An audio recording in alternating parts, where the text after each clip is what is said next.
Assalamualaikum warahmatullahi wabarakatuh. Perkenalkan, saya Ina Febrianti, mahasiswa psikologi Universitas Muhammadiyah Lampung yang sekarang semester 5 dengan NPM 2173201029. Seperti yang telah saya sampaikan pada kasus-kasus sebelumnya yang telah ditampilkan, bahwa banyak banget ya kasus-kasus tentang pernikahan dini nih, yang mencakup tentang 1. Faktor fisiologis dalam pernikahan. 2. Kasus psikologis dalam pernikahan. 3. Kematangan sosial yang termasuk adalah ekonomi.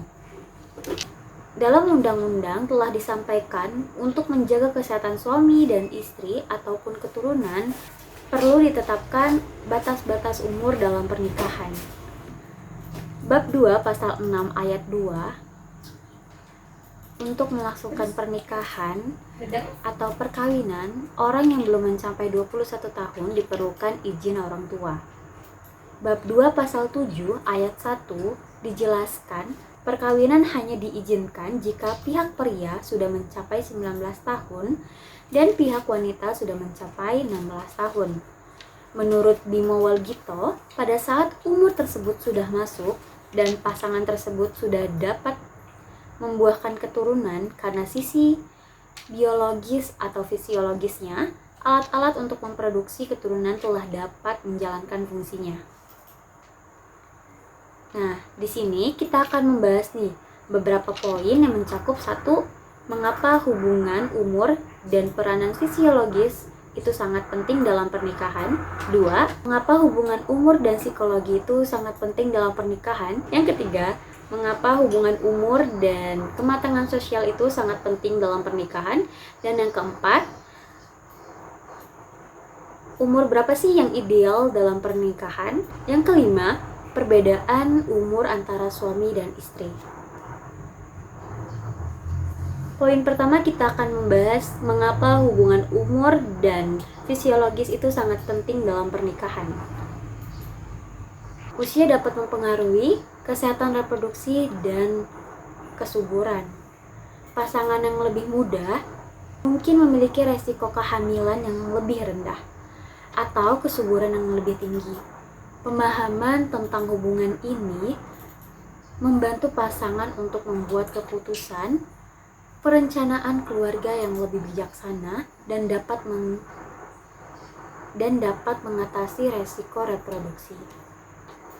Menurut BKKBN, umur 21 tahun hingga 25 tahun merupakan waktu yang ideal bagi pasangan usia subur atau PUS yang ingin menikah ataupun hamil.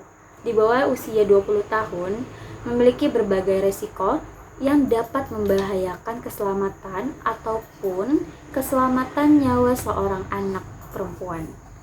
Hal ini disebabkan karena secara fisik, tulang punggung dan rahim masih belum memasuki masa pertumbuhan. Yang kedua, kita akan membahas tentang mengapa hubungan umur dengan faktor psikologis itu sangat penting. Usia memainkan peran penting dalam kematangan emosional dan kesiapan untuk komitmen. Pasangan yang lebih muda mungkin belum memiliki pemahaman atau pengalaman hidup yang cukup untuk mengatasi stres dan konflik secara efektif. Pemahaman akan hubungan ini memungkinkan pasangan untuk mengembangkan keterampilan psikologis yang diperlukan untuk menjaga kestabilan emosional perkawinan. Nah, menurut Horlock, pada tahun 1959, usia 16 tahun bagi perempuan dan usia 19 bagi laki-laki itu belum matang secara psikologis. Bagi Horlock juga, usia 16 untuk perempuan dan 19 untuk laki-laki adalah masa adolescensi atau masa remaja. Maka, usia perkawinan menurut Undang-Undang Nomor 1 Tahun 1974 ditinjau dari segi psikologis belum matang, karena individu dikatakan mulai dewasa adalah pada usia 21 tahun. Poin ketiga, kita akan membahas tentang mengapa sih hubungan umur dengan kematangan sosial itu sangat penting dalam perkawinan. Jadi, Untuk mempengaruhi stabilitas ekonomi dan kematangan sosial pasangan, pasangan yang lebih muda mungkin belum mencapai tingkat pendidikan ataupun stabilitas karir yang memadai. Pemahaman ini membantu pasangan merencanakan masa depan secara baik, termasuk pengelolaan keuangan dan pengambilan keputusan sosial ekonomi yang lebih matang. Dalam suatu pernikahan, jika tidak ada kematangan secara sosial ini, itu akan menambahkan masalah yang lebih serius. Poin keempat, tentang umur yang ideal dalam perkawinan. Nah, untuk mengetahui umur ideal dalam perkawinan, terdapat beberapa hal yang bisa menjadi bahan pertimbangan. Yang pertama, kematangan fisiologis atau kejasmanian. Yang kedua, kematangan psikologis. Yang ketiga, kematangan sosial, khususnya sosial dan ekonomi. Yang keempat, tinjauan masa depan atau tinjauan ke depannya.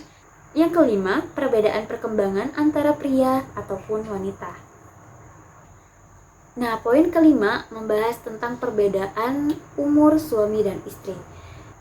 Dalam kasus pernikahan dini yang melibatkan perbedaan umur yang sangat jauh, dapat memiliki dampak yang sangat besar jika salah satunya masih di bawah umur secara hukum.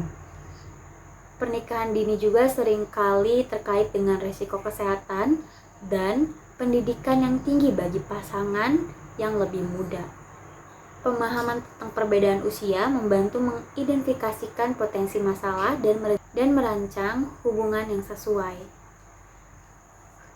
Di dalam poin 5 ada dua opsi.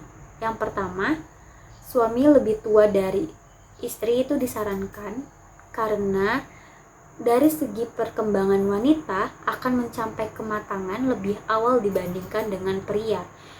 Dalam keluarga juga, suami akan lebih berperan dalam memberikan bimbingan daripada istrinya. Terus, untuk memberikan bimbingan akan dibutuhkan kebijaksanaan dan ini berkaitan dengan umur seseorang.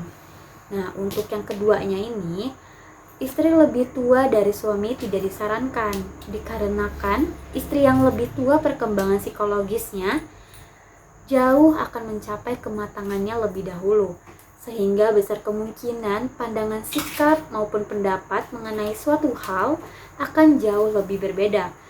Dan segi kemampuan fisiologisnya, perempuan lebih dahulu akan menurun daripada pria, khususnya dalam hubungan seksual. Seperti yang saya sampaikan sebelumnya, bahwa untuk melakukan pernikahan dini memerlukan banyak sekali pemahaman, yang termasuk tadi pertama tentang fisiologisnya, yang kedua tentang psikologisnya, yang ketiga tentang kematangan sosial atau ekonominya, yang keempat tinjauan masa depan dan tinjauan ke depannya seperti apa, dan kelima perbedaan perkembangan antara suami dan istri.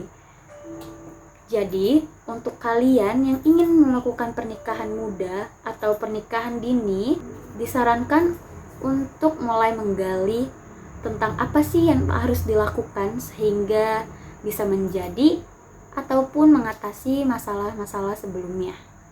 Sekian dari saya. Wassalamualaikum warahmatullahi wabarakatuh.